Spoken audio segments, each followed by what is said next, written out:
नमस्कार। कल पंजाब में 2 स्थानों पर ब्लास्ट हुआ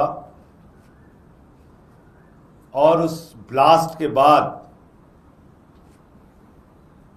भारतीय जनता पार्टी बौखलाकर जिस तरीके से सामने आकर बयानबाजी कर रही है, इससे मुझे याद आता है कि 2017 के चुनाव के पहले जब वहां पर अकाली दल और बीजेपी की सरकार थी, ऐसे ही मॉल का ब्लास्ट कराया गया था। उसका कोई अता पता नहीं चला, लेकिन तब शासन था भारतीय जनता पार्टी और अकाली दल का। और अब जब यह ब्लास्ट हुआ है तो बंगाल के चुनाव के तुरंत बाद बीजेपी कह रही है अब हमारा मिशन पंजाब है। मिशन पंजाब क्या है बीजेपी का? ब्लास्ट कराना। मिशन पंजाब क्या है बीजेपी का? वहां के अमन चैन को बिगाड़ना, नफरत फैलाना, झगड़े कराना, यही मिशन होता है इनका। अब कल से कह रहे हैं हमको आईएसआई से कैसे जोड़ दिया, हमको आईएसआई से कैसे जोड़ दिया। अरे भाजपाइयों, तुम्हारा इतिहास है आईएसआई के साथ का। पुलवामा का ब्लास्ट हुआ, हमारे जवान मारे गए, 350 किलो आरडीएक्स हिंदुस्तान की सीमा में कैसे आई, आज तक इसका पता नहीं चला। पहलगाम के अंदर हमारी बहनों के माथे के सिंदूर उजाड़े गए, उसको लेके ऑपरेशन सिंदूर भी हो गया, लेकिन आज तक इन सवालों का जवाब नहीं मिला कि वहां से सुरक्षा हटाई किसके आदेश से गई थी, किसका शासन है देश में, किसके हाथ में कानून व्यवस्था है जम्मू कश्मीर की? भारतीय जनता पार्टी के हाथ में। और वहां सुरक्षा हटा ली गई। आतंकवादी आते हैं, लोगों को मार के चले जाते हैं, हमारी बहनों के माथे के सिंदूर उजाड़ दिए जाते हैं, लेकिन आज तक इस सवाल का जवाब नहीं मिला 350 किलो आरडीएक्स कहां से आई, क्यों पहलगाम की सुरक्षा हटाई गई। और इस बात का भी जवाब नहीं मिला कि पंजाब के अंदर पठानकोट की घटना हुई थी। पठानकोट में हमारे जवान शहीद हुए थे और उस पठानकोट की घटना की जांच के लिए भारतीय जनता पार्टी ने उस संगठन को बुलाया था जिससे इनका चोली दामन का रिश्ता है। आईएसआई आई थी। किसके राज में आई थी? मोदी जी के राज में आई थी। मोदी जी ने आईएसआई को हिंदुस्तान बुलाया और कहा पठानकोट में आओ और आके भारत माता के जो सपूत शहीद हुए हैं उसकी जांच तुम करो। कौन आईएसआई जो हिंदुस्तान में अलग अलग जगहों पे आतंकवादी घटनाओं को अंजाम देता है? उस आईएसआई से बीजेपी का गहरा रिश्ता है और उसी आईएसआई के माध्यम से पूरे देश का अमन चैन बिगाड़ने का, ब्लास्ट कराने का, घटनाएं कराने का काम भारतीय जनता पार्टी करती है। तो इसलिए अमृतसर में जो ब्लास्ट हुआ, जालंधर में जो ब्लास्ट हुआ, वो भारतीय जनता पार्टी के चुनावी राजनीति की शुरुआत है और जो उनका मिशन पंजाब है उसका एक उदाहरण है। लेकिन मैं बीजेपी के लोगों से कहना चाहता हूं वो पंजाब है। पंजाब का अमन चैन बिगाड़ने की कोशिश करोगे तो वहां की जनता आपको मुंहतोड़ जवाब भी देगी और चुनाव में आपकी जमानतें भी जब्त कराएगी। इसलिए जो कांड आप पूरे देश भर में घूम घूम के करते हैं, जो साजिशें रचते हैं, ब्लास्ट कराते हैं, दंगे कराते हैं, फसाद कराते हैं, नफरत फैलाते हैं, वो प्रयोग पंजाब में करने की कोशिश मत करना। ये जो आईएसआई के साथ आपका मिला जुला रिश्ता है, आईएसआई जो एक खूंखार आतंकवाद को बढ़ावा देने वाला संगठन पाकिस्तान का है, उसके बारे में अब पूरे पंजाब और देश को बताने का काम हम लोग करेंगे।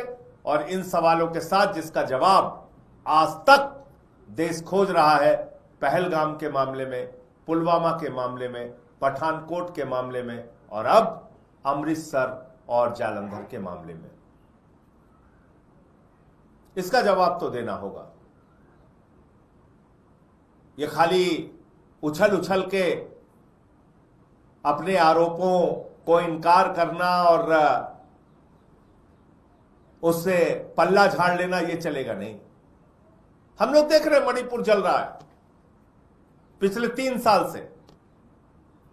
कोई चिंता नहीं है प्रधानमंत्री को, कोई चिंता नहीं है गृह मंत्री को, कोई चिंता नहीं भारतीय जनता पार्टी को। वो चाहते हैं देश का माहौल खराब रहे, बिगड़ा रहे। हमने देखा बंगाल के अंदर किस तरह से चुनाव जीतने के बाद वहां पर हिंसा हो रही है। अभी कल तो वहां जो मुख्यमंत्री के दावेदार हैं शुभेंदु अधिकारी, उनके पीए की भी हत्या हो गई। उसके पहले तृणमूल के लोगों के ऊपर हमले हुए, उनके ऑफिस जलाए गए, उनके ऑफिसों में कब्जा किया गया। दिखाई दे रहा बंगाल में। यही बदलाव करने आए आप। मोदी जी ने भाषण बहुत अच्छा देते हैं, मोदी जी बदले की नहीं, बदलाव की राजनीति करना है, यही बदलाव कर रहे हैं। और आप यही सब पंजाब में करना चाहते हैं। इसलिए देश के लोगों को और पंजाब के लोगों को ऐसी घृणा फैलाने वाली पार्टी से सावधान रहना चाहिए। ऐसी ब्लास्ट कराने वाली और नफरत फैलाने वाली पार्टी से सावधान रहना चाहिए। मुझे इतनी बात कहनी थी। और आपको एक बात और याद दिला दूं कि जम्मू कश्मीर में इनके पार्टी के अंदर तो लश्कर तैयबा का आदमी भी पकड़ा गया था। इनके पार्टी का पदाधिकारी था जिसका सीधा सीधा रिश्ता वो लश्कर तैयबा के साथ था। मध्य प्रदेश में इनके कुछ कार्यकर्ता पकड़े गए थे जिनका रिश्ता आईएसआई के साथ था। तो इसलिए इतना बेचैन मत हो। कल से मैं देख रहा हूं पूरी की पूरी भाजपा बेचैन हुई पड़ी हुई है। करे हमको आईएसआई से कैसे? अरे तुम्हारे गहरे रिश्ते हैं आईएसआई के साथ। ऐसे बेचैनी मत दिखाओ। तुम्हारी चालबाजियां पूरा देश समझने लगा है। तो मुझे इतनी बात कहनी थी। आपके कोई प्रश्न आप पूछ सकते हैं। सर, मानहानि का नोटिस तरुण चुग ने भेजा है मुख्यमंत्री भगवंत मान को, जिसमें उन्होंने बीजेपी से जोड़ा है। इन जितने सवाल मैंने आप लोगों के सामने रखे, तरुण चुग जी को इन सवालों का जवाब देना चाहिए। 350 किलो आरडीएक्स कहां से आई? पुलवामा के अंदर हमारे शहीदों की शहादत का बदला आपने कैसे लिया? उसका खुलासा आज तक क्यों नहीं हुआ? पूरा देश आपसे जानना चाहता है। पहलगाम में सुरक्षा क्यों हटाई गई थी? कैसे वहां आतंकवादी 200 किलोमीटर घुस के आके और हमारे बहनों के माथे के सिंदूर उजाड़ के चले गए, लोगों की हत्या करके चले गए, नृशंस हत्या करके चले गए? इसका जवाब आपसे देश जानना चाहता है। पहलगाम में जब हमारे जवानों की शहादत हुई, उस समय आपने आईएसआई जैसे खूंखार संगठन जो आतंकवादियों को बढ़ावा देता है पूरी दुनिया में, उस आईएसआई को बुलाकर आपने हमारे शहीदों की जांच क्यों कराई?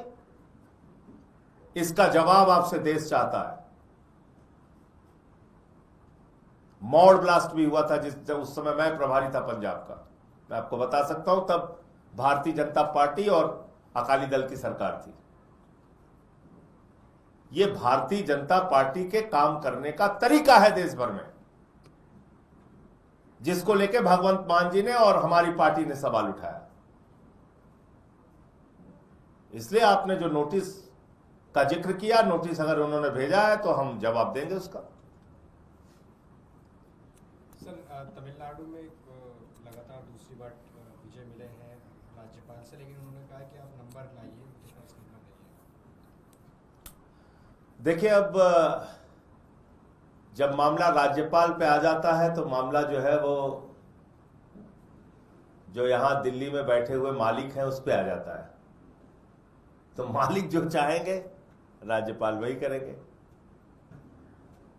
राज्यपाल वही ताल बजाएंगे जो यहां से उनको